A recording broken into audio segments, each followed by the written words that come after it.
My name is Christiana. I'm a 36-year-old housewife juggling part-time work and raising 2 kids. Life's generally good, but I often find myself frustrated with my husband Billy, who's the same age and works a corporate job. For some reason, Billy always seems to prioritize his mother over our family. If she asks him to help her with her garden on a weekend we had plans, he will change them in a heartbeat. Even on days we were supposed to visit my parents, he would suddenly decide to go shopping with his mom instead.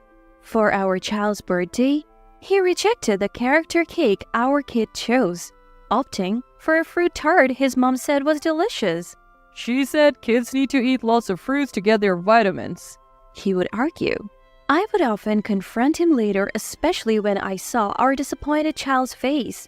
His mother might seem like a loving grandma who adores her son and grandkids, but she clearly enjoys the attention and superiority she feels when Billy prioritizes her.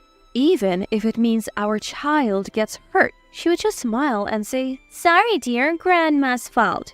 She sometimes acts condescending towards me, making it hard to hear others praise her as a good mother-in-law. Ever since his father passed away, Billy has been spoiling his mother even more, and her attitude has only grown. Amidst all this, our 10th wedding anniversary was approaching. How about a nice dinner at a restaurant for our 10th anniversary? We can leave the kids with your mom or my parents, I suggested. Sounds good. Let's book a fancy place. Remember that restaurant that was on TV? We decided on a high-end restaurant we wouldn't typically visit. Billy seemed excited and quickly called his mom to watch the kids. I was looking forward to our special day, even though it was still 2 months away. On our anniversary, I was getting nervous. Billy, who promised to come straight home from work, was nowhere to be seen. I kept thinking he might have gotten held up, or maybe he forgot, but he did mention it in the morning. I couldn't reach him or his mother, who was supposed to watch the kids. In desperation, I called his office. A woman answered and quickly told me he had already left. I thanked her and hung up, wondering why he couldn't just call. Our kids who knew about our plans kept glancing at the clock, clearly worried. I couldn't take my eyes off the ticking clock. The person who answered the phone right before I called the company earlier should be able to come home already since I went there by bicycle this morning. In this way, I continued to wait for Billy until the very last minute, but it's already at its limit. Our reservation was for 7 p.m., and it was almost time. I called the restaurant to inform them we would be late. "Your party is already here," the hostess said. By himself? As I mentioned earlier, you're already seated with your guest," the hostess said. Who came with him?" "A man in business attire and an older woman. Excuse me, but are you?" I quickly replied, "My mistakes, sorry," and hung up. An older woman? Could it be? I immediately called Billy. When he finally answered, he sounded quite annoyed. What? You've been calling non-stop. "Where are you? You're not at the restaurant, are you?" Yeah, I'm here. Mom really wanted to eat at this place, so I decided to dine with her tonight. We can celebrate our anniversary at that family diner over the weekend. You love their baked rice dish, right? It was indeed his mother. Knowing it was our anniversary dinner and still joining him was audacious of her, but Billy, who took my seat without a word, made me feel more than anger. It was disgust. And to think he knew how much I had been looking forward to this for the past 2 months, suggesting a local diner as a replacement, it was clear where I stood in Billy's priorities. Since the kids will miss out on Grandma's cooking tonight, make sure to cook them something they like. Thanks, he added. Hold on. I tried to keep him on the line. My parents gave us gifts for our 10th anniversary. They even said they wanted to hear about our dinner.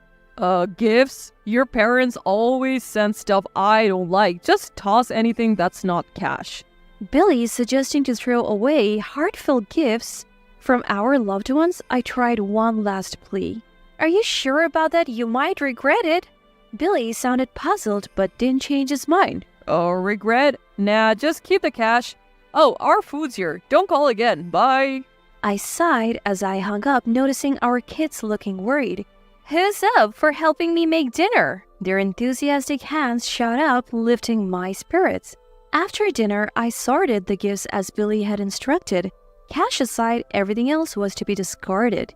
Keep the cash and get rid of the rest. I felt ashamed and sorry for the people who had given us those gifts. How had I put up with such a man for 10 years? By the time I put the kids to bed, Billy was home. "Don't you think it's a bit much to prioritize your mom even on our 10th anniversary? I was the one who suggested the dinner, and you knew how much I was looking forward to it. You could have dined with your mom any other day." Yeah, don't be so dramatic. I told you I would take you to the family diner. I'll even pay half from my allowance. That's not the point. You dismissed everyone's gifts for our anniversary. Enough already. I have work tomorrow. Can we just go to bed? Billy didn't want to discuss it further. After a quick shower, he went straight to sleep. The next morning, I thought I would give it one last shot. About the anniversary gifts? Billy, with a clearly annoyed expression, ignored what I was saying and left the living room. Without a word, he seemed to have gone to work. Still upset from the day before, I decided that I had done enough and given him plenty of chances after seeing his attitude. After sending the kids off to school, I received an urgent call from Billy within just 3 hours. I answered, thinking he called sooner than expected, and Billy started speaking in a panicked tone.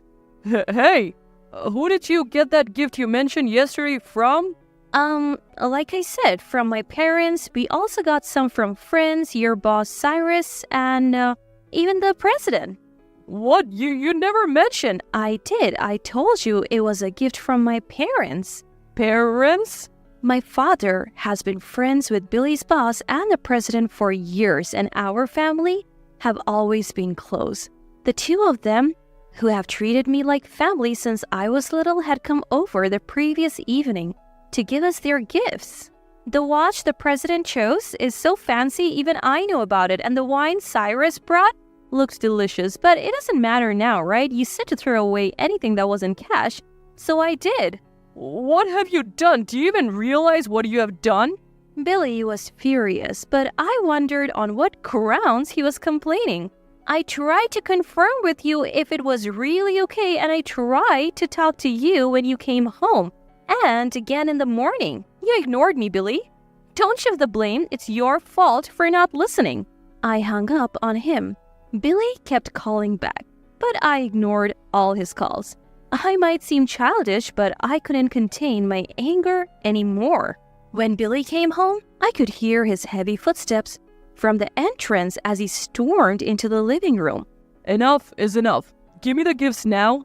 I told him I had thrown them in the morning trash and they had already been collected. Billy, angrier than I had ever seen him, shoved me and stomped on the floor.